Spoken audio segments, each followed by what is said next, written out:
Hello, everyone. Welcome to In the Corner, the place where every cricketer wants to be. I'm your host, Callum, and thank you so much for tuning in to today's episode. Today, we're going to be talking about a few topics. First thing that we're going to be talking about is the call-up of Sam Konstas to the Test side for the Boxing Day and New Year's Test in place of Nathan McSweeney. We've both got some thoughts on that one.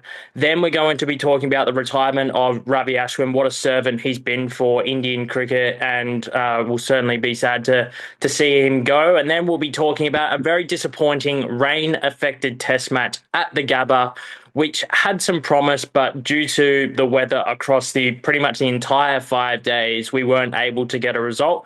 But it does leave the Boxing Day Test to be one of the most interesting and most watched Test matches in recent Australian cricketing history. Joining me to talk about all the major talking points is Kartik. Kartik, how are you, mate? Thanks for joining us again. Good, man. Thank you. How are you? I'm very well. It's great to have you on the show, and I loved your insights Okay. throughout the Border Gavaskar trophy so far. But let's start with the big news, and that is Sam Konstas coming in at the expense of Nathan McSweeney. And first of all, let's just give some appreciation to Sam Konstas. And what a tremendous opportunity for a 19-year-old. Scored 100 in the Prime Minister's 11 game in Canberra 2 or 3 weeks ago before the Adelaide Test match. Scored 100 earlier in the year for New South Wales against South Australia. And I think the innings that really kind of got him over the line was in the Big Bash the other night for Sydney Thunder against the Strikers in Canberra. And I thought he looked fantastic. But does he warrant a Test call-up at this stage? I think it's pretty divided, but I think people don't have an issue with Sam Konstas being called up to the Australian squad. I think it's more about the treatment of Nathan McSweeney and potentially the lack of ability from the Australian selectors to change other parts of the side which aren't working. And we'll get into that as the discussion continues. But what were your initial thoughts on the call-up, Kartik? Yeah, pretty much disappointing for McSweeney. I think he did well for whatever chances he got. He was tested at one of the toughest conditions. Adelaide Test, I think he was brilliant, under the lights, and he was scoring against a team which struggled to score 200. So, it was difficult to bat on. He was scoring well. He did all right in this test as well. The last test was, but again, that's not his natural position. He's not an opener. But again, calling him against, like bringing in Constance against him is a bit unfair for him. Didn't get many chances as he should. I'm sure that there would be many opportunities and he would make a comeback. But as you said, the problem areas are different and they're treating different areas. Problem is Khwaja's form. Problem is Mitchell March's form. Then they're not targeting those; they are going elsewhere. It's like you're asking Nathan Lyon, why didn't you take Pfeiffer in all these three tests? Would you replace him with a leg spinner? So similar sort of situation. Yeah. So disappointing.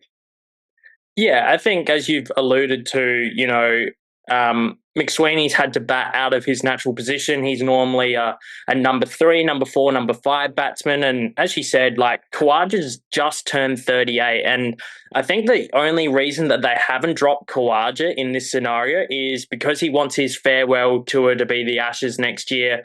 But at the same time, once you drop a 38-year-old, generally you're never going to see them in Test cricket again. So I think they've been very lenient with Uzi, and we've seen with, like, in recent memory, David Warner's retirement tour essentially went for 18 months before he actually, decided to retire from Test cricket. And I think that's kind of what's happening with this particular team. And I've been very critical of the selection panel, Andrew McDonald, Pat Cummins, and particularly George Bailey, about the boys' club mentality that the Australian cricket team seems to have. And, I think more evidence was last summer where they decided to elevate Steve Smith to the top of the order and not choose a traditional opening batsman. And now it's come back to bite them in the arse. And, I think it's very unfair on McSweeney. He's been left out to dry. look, McSweeney's 25, so I'm more than confident that he's going to get himself back into the side. And I think if anyone in the middle order was to get injured at any point in time, I think he would be the next cab up the rank. But with Mitchell Marsh not being able to bowl, I think a lot more scrutiny should be on his position. He only bowled 2 overs in this particular test match, but I could go on and on and on. But once again, I do want to stress that I'm really happy for Sam Konstas to get an opportunity. I just don't think the timing's right. I think 12 months down the track would have been perfect timing. Once they decided to part ways with Khawaja at the top of the order, I think it would have been a lot better. Let's move on to the retirement of Ravi Ashwin. And this just came out of absolutely nowhere. I don't think anyone would have seen this coming. And there's a little bit of a rumour from the Indian camp that once Washington Sundar was selected ahead of him in Perth, that was sort of the tipping point for Ashwin to make this decision. And Jadeja, I thought, played really well in this test match, particularly with the bat. I believe he made 70 with the bat. So, Ashwin's batting is something that's, helped him for a long time. But the fact that Jadeja has, I think, an average of about 43 against Australia and an average of 50 in Australia held him in really good stead. But what's your thoughts on the retirement of Ashwin, and did it catch you by surprise? Yes, certainly did, because I think he's all right. Like, fitness wise, he's looking good in terms of like he's been injury free, just like any other spinner, can bat handy. So he's been a good asset for the Indian team. But I think, as you said, the snub at Perth, that was the tipping point, because a player at that level would expect position in the 11, and you're not playing Jadeja there as well, and you caught in a youngster to replace you. So that would have been a disheartening moment for him, and that's the reason why he called it a quits. Similarly, when Rohit Sharma came into the camp, he said, "I knew when I came to Perth, and that was the reason." Like, because he wasn't playing, he communicated, "If you're not looking into me, like looking into my future, if you don't see me playing overseas, then there's no point." Because the next India is playing at home, we have some time, because in the next series is in England, so there is a bit of a gap there. But I think Ashwin realized that if he's not playing overseas, so with his fitness, with his age, he might not be able to carry on for long. But yeah, a great athlete, a very smart cricketing mind, and this is something India would miss. They should have used him more in some sort of capacity, but yeah, couldn't convince him to carry on during the series. Yeah, I think it was more of a surprise because the last time that India were in Australia, they played 2 spinners at the MCG. And I know that the G's been a bit more of a seaming bowler-friendly track compared to the years of 2017-18, where Alistair Cook got that double hundred and then Azhar Ali got a double hundred the year before. So it was a really flat pitch for a good sort of 3 to 5 years, and it just wasn't enjoyable Test cricket. But there was a bit of juice in the track. They still played the 2 spinners and ended up getting a really good victory in Melbourne last time.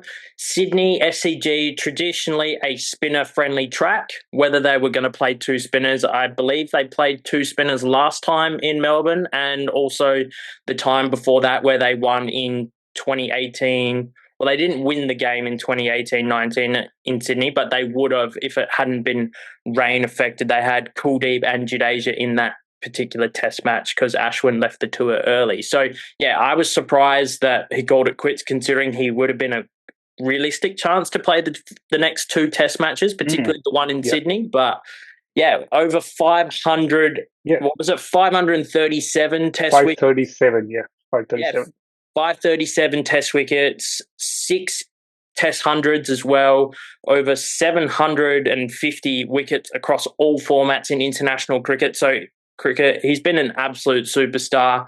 As you said, India got a little bit of time, but other than Washington Sundar, I don't believe there's any other right arm off spinners that are close to the Indian squad. Would that be right, Kartik? You probably know a little bit more than I do in that scenario.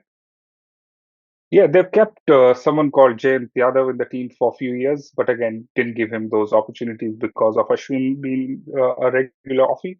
But yeah, Washington Sundar, with his batting abilities, that he's the selectors in the team is looking more into him and giving him more confidence. But yeah, talking about the last test, where Ashwin played in Melbourne, he took 5 wickets, first in three and two in the second innings. So on day one, if an off spinner is picking up 3 wickets, and these 3 wickets included Steve Smith, who else? Yeah, so it was Steve Smith, Tim Payne, and Matthew Wade, one of the openers. So he's got that abilities there, and with the kind of experience he had, Melbourne, Sydney, as you pointed out, would have been some great wickets. Yeah, absolutely agree with you, Kartik. Let's move to the third test match.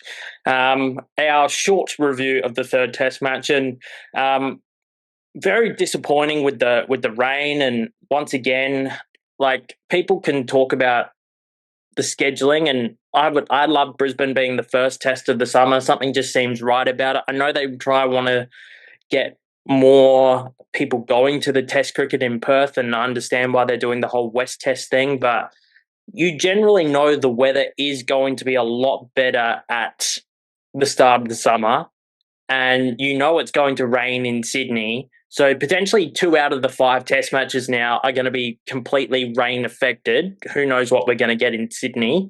But that could really spoil what's been a fantastic series so far. And in this particular test match, I thought it was great that Travis Head got some runs again. The father of India continues on, and great to see Steve Smith getting back into some form. But once again, we've talked about it at the top of the show. No runs from McSweeney, no runs from Uzi, no runs from Mitchell Marsh as well. Marnus playing a very lazy shot outside the off stump and nicking off. So what did you make of the performances from the Australians? But then we'll obviously flip the coin and look at the India part as well. Yeah, I think batting wise, it was looking really good on day one, day two in particular. But again, India thought, the clouds are there, there would be rain interruptions. So that's the reason why they thought they would bowl first, but that didn't really click well. So Australia ended up scoring over 400 runs. And that summarized the game, the end of day three, 400 games on board, not much to play with, and the rain was affected. I think what Australia and Cricket Australia were planning initially were first 3 games, let's attack on India. Perth, they were confident they would win, but that didn't happen. Adelaide, yes, it's a known thing. They haven't lost. They would win a pink test. They won. And similarly, if this game went for 5 days, they would have won this as well. And then kind of pressure that, it would be there on the Indian side, walking into Melbourne and Sydney would be just tremendous. So that's I think one of the reasons such planning was done, to win the first 3, attack them as much as possible. But yeah, with the draw and with the loss in Perth, that was a bit of a flip side. Bowling wise, yeah, disappointing. Scott Boland was rested again, despite performing so well. Again, as you said, boys club cricket, that's one example. Josh Hazelwood was preferred despite being injured. As a result, he could only bowl 5 overs in the test. So that's shame. Someone like Scott Boland, who has a great caliber, great potential, great experience, and whatever he has played, he's always performed. So it's not good on someone's confidence. You just keep hammering that way. Like he's always like the first replacement choice, which isn't right. If you are in his shoes, despite performing well in Adelaide. But Josh Hazelwood was a bit of a disappointment. Like, why did they play him? But they played him. Just boys club cricket, friendship. But I think in India bounced back well. Jasprit Bumrah being a champion bowler, 6 for in the first innings, and the kind of batting I think KL Rahul did, that was good. Jadeja, these were the only two important one partnership which was there in the and the last wicket partnership, just securing that wicket and avoiding the follow on. I think that was the key. That was one of the positives that India would take back walking into MCG. Good partnership, and then bowled out Australia under 90 or something. That's 89 for Yeah, 7. 7 for 89 So declared in that yeah, second innings. yeah. So again, a bit positive there, but if it went for 5 days and how the game was at the end of first innings, it would have been a different result if the covers weren't on. So, Yeah, but yeah, interesting series now, evenly poised, evenly balanced. Anything can happen from here, but I think it's advantage India here in MCG because they won last time here. Has good memories from the T20 World Cup they played a couple of years back. I'm sure, and with the kind of positivity they got from the last two innings at GABBA, they would be confident.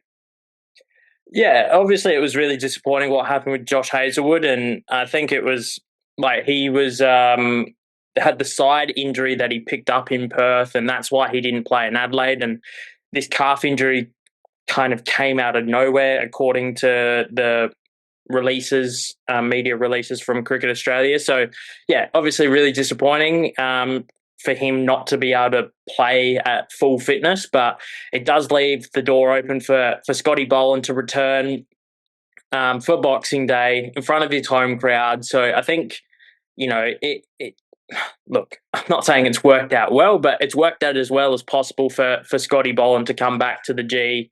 Obviously, if Hazlewood is fit, I think he plays regardless.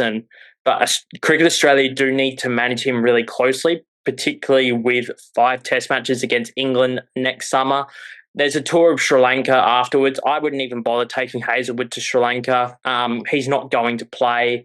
I think they'll end up playing three spinners and a couple of and Mitchell Stark and another seaming all rounder in those conditions. So, yeah, I wouldn't even bother taking Hazlewood to Sri Lanka. Put him in Cornwall, make sure he's right for potential World Test Championship finals, and then obviously the Ashes next summer. Kartik, I did want to ask you a question about India. Have you ever seen a team celebrate passing the follow-on as much as this lot did? Yeah, that was poor. And with the kind of talent you've got, that's something you shouldn't have been proud of. So that was a poor show. That was a bit of a reflection, what kind of pressure they were in. So yeah, pretty bad. Especially with the coach jumping off the chair, celebrating, "Oh, we have avoided the fall on." That was hilarious. Yeah, and I suppose, if we're looking ahead to Melbourne, it's obvious that India do need some fast bowling support for Jasprit Burmah. And Burmah, as you said, bowled superbly in this Test match. 6 wickets in the first innings, 3 wickets in the second innings as well, knocking over the top order again really cheaply. Um, what sort of team balance would you be looking at heading to Melbourne? I know it's probably a little bit dependent on the type of wicket that's going to be produced. Is it going to be a bit flatter? Is it going to have some life in it, like we've sort of seen? Most of the pitches have had a bit of life in this series, which is good. I think it makes really entertaining cricket. But we've seen the MCG be a proper green seamer probably for the last 3 summers.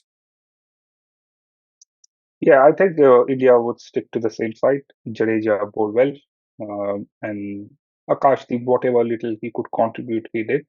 Wasn't as impactful as Bumrah, and that's a concern for India. It's only Bumrah who stands out in that bowling lineup, no one else. Jadeja, yes, he can contribute with the bat. If the game goes to day 4, day 5, he can probably be a handy bowler there. But bowling is a bit of a concern. Siraj, yeah, been useless in that first innings. Didn't really, again, his focus is elsewhere, swapping the bails, giving a send off to head, and being in that limelight. Focus on the bowling line. Come on. So that's something which is missing. So yeah, he's been terrible, this entire series. So he need to pick up his game, otherwise it's game over probably for him at the end of this series. Akashdeep, yes, he's got the potential. He bowled the right channels, but didn't get the correct wickets. So I'm sure he would India would continue with the three seamers and Jadeja and probably Nitish bowling with the right channel. Apart from that, batting, yeah, Rohit, very, very disappointed. Uh, Averaging around 10, 11. He needs to decide what he needs to do with his career. Either he opens if he's more comfortable there, get some runs. If he's comfortable coming into number 6, number 5, yeah. But yeah, he needs to talk to himself, get some answers from within. But that sort of form is not working for him, and it's affecting the team overall. Yeah, absolutely. With Rohit Sharma, I was quite worried about him coming out to Australia. I did think the pitches would probably suit him a little bit more in Australia compared to some of the wickets that they've been playing on in India for the last little while, particularly in that New Zealand series. He looked all at sea against Matt Henry and Tim Southey and Will O'Rourke as well. So, yeah, his form hasn't improved. So, if I doubt India looks at making a captaincy change mid-series, particularly with the series being so close at this point in time. But I certainly think post this series, depending on whether they make the World Test Championship final or not, I think that will very much dictate whether Rohit's in the side and whether Rohit's captain and whether Jasprit Burmah looks at taking over the Test team. I would be concerned about that in a long term. If it's a short term thing, I think it's perfectly fine. But if it's a long term thing, I don't think Bumrah being captain is sustainable. One person that I do want to give a shout out to is KR Rahul. I thought he looked really good once again. He's providing the blueprint of how to neutralise Australia's quicks. Obviously, got lucky, got dropped on about 33 first ball of the day, which was a soda by Stephen Smith, but later made up for it with a spectacular catch off Nathan Lyon. But I think KL Rahul was, if they didn't have KL Rahul, I think they would have been bowled out under 150 on maybe 3 occasions, because he's the one man that's looked to take his time. He's looked to, rotate the strike. He drives extremely well. I just think he's a man that's had so much talent, but he's never quite put it together. And considering this time 12 months ago, he was captaining India. I think he was batting at number 5, and he scored 100 on one of the most lively decks that I've seen in South Africa. So, he's a good player, and 7 of his 800s in Test cricket are outside of India. So what did you make of KL Rahul so far in this series, but particularly in this Test match? Yeah, when he bats well, everyone loves him. But when he doesn't get runs, everyone hates him. And the first thing you want to see is get him out of the team. So that he's been that kind of a player. Either he's amongst the runs or he's been really bad. He's among the ducks. So but that's the reason I think why the captaincy was stripped and he was shown the door. Uh, that's the problem for India. They do not have a captaincy replacement. They can get rid of Rohit Sharma, get another batter, but who would captain? It's not good for Bumrah to captain in a 5-test series. I don't think he can sustain so long. They need someone. They were looking at probably KL Rahul or Shubman Gill as the potential captains, but looking at forms of these two batsmen, these aren't consistent ones. So they need someone who the team can look up to, like a sort of a leader.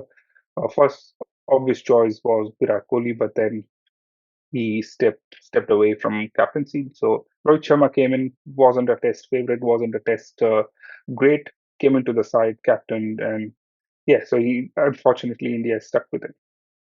Do you think Rishabh Pant would be someone that could captain India? We've seen him captain in IPL for Delhi. I'd say he's most likely to captain for the Lucknow Super Giants in the IPL as well as their marquee player. Obviously, a lot of pressure on someone who does play 3 formats, but I think he's probably the most sustainable person who's going to be in the side. Like, I think it would take a lot for Rishabh Pant to be displaced from the Indian first choice 11. No, 100% agree with you on that one. Like I wouldn't have agreed with, let's say, him captaining in T20 or in one days, but Test is something where his sort of place is guaranteed. He's been among the runs. He's that sort of a character who any team would love to have. But in T20s, he's been terrible. Like the captaincy with Delhi wasn't that great. So I'm not sure what sort of leadership experience he would show, but I'm sure he has learned well, playing closely with MS Dhoni, Virat Kohli, Rohit Sharma. So these are one of the three recent great captains India has had. So I'm sure there's a lot he has grabbed and he'd be happy to do so. Yeah, it's a very interesting debate, and we're not, rallying for Rohit Sharma to get booted from the Indian team. He's a fantastic player, and you want to see champions of your game like him and Kohli do really well on what's going to be definitely their last tours of Australia. But yeah, you definitely don't want to see them go out like this. If we look ahead to Boxing Day now, I want to get your prediction on who's going to win and a storyline that's going to come out of the Test match. I think it's India will have an upper hand, just because they had a good record last time. Their confidence level is good. But yeah, anything can happen, isn't it? The only bowler they should be wary of, Scott Bowler at home. Every Melbourneian, they need a statue at the G. Everyone, you would see a lot of posters make the man a statue. So he's the crowd favorite. He is among the wickets in MCG. So I'm sure if India plays him well, they should have an upper hand. I'm going to go the opposite. I'm going to go Australia to win. I don't say that with much confidence, but I think Australia is starting to get their groove and their mojo together. I know they weren't victorious at the GABBA, but if the game had gone the 5 days, there's no doubt they would have been able to win that Test match in my mind. So I'm going to go Australia to win. I'm going to go Alex Carey to score 100 because I thought he looked really good for 70 at the GABBA. And I will go with Scott Boland to take 5 wickets at the G. I'll go with that. Yeah. So I don't feel like I can say too much wrong. And I suppose for an Indian prediction, I'm going to say Jaswal's going to bounce back and get 100. Yeah, he's been a bit quiet the last couple of games since his big score in Perth. So, yeah, for an Indian one, I'm going to go Jaswal, 100. Kartik, just wanted to say a big thank you for jumping on the podcast again. It's great to have your insights for this Border Gavaskar trophy. Thanks, man. Thanks. Pleasure. Thank you to all of you who are watching or listening at home. Please make sure that you like and subscribe to In the Cordon on all of our social media pages and podcast platforms. And we'll see you on our next video post the Boxing Day Test. Cheers.